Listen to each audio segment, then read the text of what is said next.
Hello everyone. Previous వీడియోలో మీకు ఈ 2 కంపెనీస్‌లో ఇన్వెస్టర్స్ డేటాని అనలైజ్ చేసి ఏది బెస్ట్ కంపెనీయో సెలెక్ట్ చేయమని చెప్పాను కదా! దాని గురించి మనం డిస్కస్ చేద్దాం. ఫస్ట్ మనం ఈ 2 కంపెనీస్‌లో మార్చ్ 2017 నుంచి సెప్టెంబర్ 2025 ఈ 2 ఇయర్స్ డేటాని అనలైజ్ చేద్దాం. అనలైజ్ చేసిన తర్వాత ఏది బెస్ట్ కంపెనీ అనో సెలెక్ట్ చేద్దాం. ఫస్ట్ మనం ప్రమోటర్స్ హోల్డింగ్ చూద్దాం. ప్రమోటర్స్ హోల్డింగ్ చూసినట్టయితే కంపెనీ 1లో 73.25 నుంచి 72.66కి పడిపోయింది. అంటే 1% కంటే తక్కువనే డిక్రీజ్ అయింది. కంపెనీ 2లో 73.31 నుంచి 71.77కి డిక్రీజ్ అయింది. సో నియర్లీ 1-1.5 దాకా డిక్రీజ్ అయింది. ఈ రెండింటిని చూసినట్టయితే ప్రమోటర్స్ హోల్డింగ్స్ అనేటివి కంపెనీ 1లోనే స్టేబుల్‌గా ఉన్నాయి. నెక్స్ట్ మనం ఎఫ్ఐఎస్.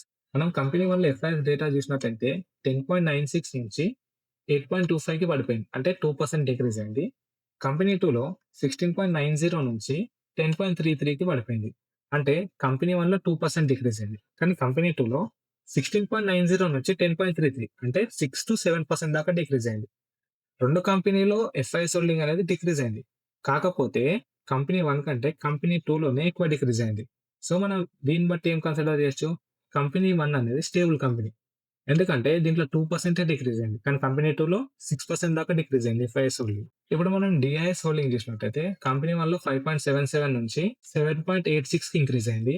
కంపెనీ 2లో 5.36 నుంచి 12.64 దాకా ఇంక్రీజ్ అయింది. కంపెనీ 1లో జస్ట్ 2% ఇంక్రీజ్ అయింది. కానీ కంపెనీ 2లో 6-7% దాకా ఇంక్రీజ్ అయింది. సో మీరు ఓవరాల్ చూసినట్టయితే కంపెనీ 1 కంటే కంపెనీ 2లోనే డిఐఎస్ హోల్డింగ్స్ అనేది ఎక్కువ ఉన్నాయి. పబ్లిక్ డేటా చూసినట్టయితే కంపెనీ 1లో పబ్లిక్ హోల్డింగ్స్ అనేది 9.45 నుంచి 10.89 అంటే 1% దాకా ఇంక్రీజ్ అయింది. అదే కంపెనీ 2లో 4.38 నుంచి 5.21 అంటే ఇక్కడ 1% కూడా ఇంక్రీజ్ అవ్వలేదు. సో మీరు ఓవరాల్ చూసినట్టయితే కంపెనీ 1లో పబ్లిక్ పర్సెంటేజ్ అనేది 1% ఇంక్రీజ్ అయింది. కంపెనీ 2లో 1% కూడా ఇంక్రీజ్ అవ్వలేదు. అండ్ కంపెనీ 2లో డిఐఎస్ హోల్డింగ్ పెరగడానికి మెయిన్‌గా 2 రీజన్స్ ఉన్నాయి. నార్మల్‌గా ఎప్పుడైతే ఒక కంపెనీ పర్ఫార్మెన్స్ మంచిగున్నా, లేకపోతే ఒక కంపెనీలో ఎఫ్ఐఎస్ అనేవాళ్ళు రెగ్యులర్‌గా ఎగ్జిట్ అవుతుంటే, ఆ టైంలో డిఐఎస్ హోల్డింగ్స్ అనేటివి పెరుగుతూ ఉంటాయి. మీరు చూసినట్టయితే కంపెనీ 2లో మార్చ్ 2017లో 16.90 ఉన్న ఎఫ్ఐఎస్ పర్సెంటేజ్ అనేది మార్చ్ 2020లో 15.74కి పడింది. మార్చ్ 2023లో 12.72కి పడిపోయింది.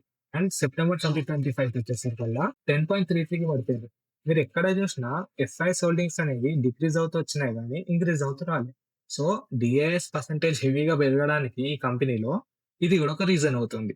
మనం ఓవరాల్‌గా చూసినట్టయితే ఈ ప్రమోటర్స్ ఎఫ్ఐఎస్ హోల్డింగ్స్ అనేటివి కంపెనీ 1లోనే బాగున్నాయి.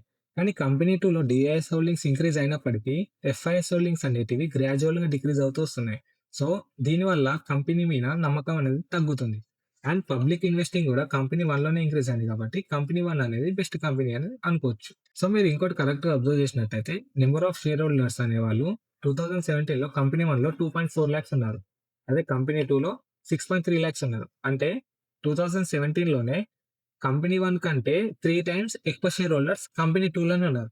కానీ 2025 వచ్చేసరికల్లా షేర్ హోల్డర్స్ అనేవాళ్ళు కంపెనీ 1లో 25 లాక్స్ ఉంటే కంపెనీ 2లో 23 లాక్స్ ఉన్నారు. అంటే కంపెనీ 1 కంటే కంపెనీ 2లోనే షేర్ హోల్డర్స్ అనేది డిక్రీజ్ అయినారు. ఇదంతా కన్సిడర్ చేసినట్లయితే కంపెనీ 1 అనేది బెస్ట్ కంపెనీ. మనం ఒక కంపెనీ యొక్క ఇన్వెస్టర్స్ డేటా బట్టి ఆ కంపెనీ మంచిదా, చెడ్డదా అని డిసైడ్ చేయలేం. మనం ఒక కంపెనీలో ఇన్వెస్ట్ చేయాలంటే ఇన్వెస్టర్స్ డేటాతో పాటు ఆ కంపెనీలో క్యాష్ ఫ్లో, ఆ కంపెనీలో రేషియోస్, ఇంకా కంపెనీ యొక్క బ్యాలెన్స్ షీట్ అనేది అనలైజ్ చేయాల్సి ఉంటుంది. సో ఎప్పుడైతే మీరు అవన్నీ అనలైజ్ చేస్తారో, ఇప్పుడు మీకు ఏ కంపెనీ బెస్ట్ అనిపిస్తుందో అవన్నీ అనలైజ్ చేసిన తర్వాత మీ ఒపీనియన్ అనేది చేంజ్ అవ్వచ్చు. సో మనం అవన్నీ అనలైజ్ చేసిన తర్వాతనే ఒక కంపెనీలో ఇన్వెస్ట్ చేయడం అనేది స్టార్ట్ చేస్తాం. అది మనం నెక్స్ట్ వీడియోలో డిస్కస్ చేద్దాం.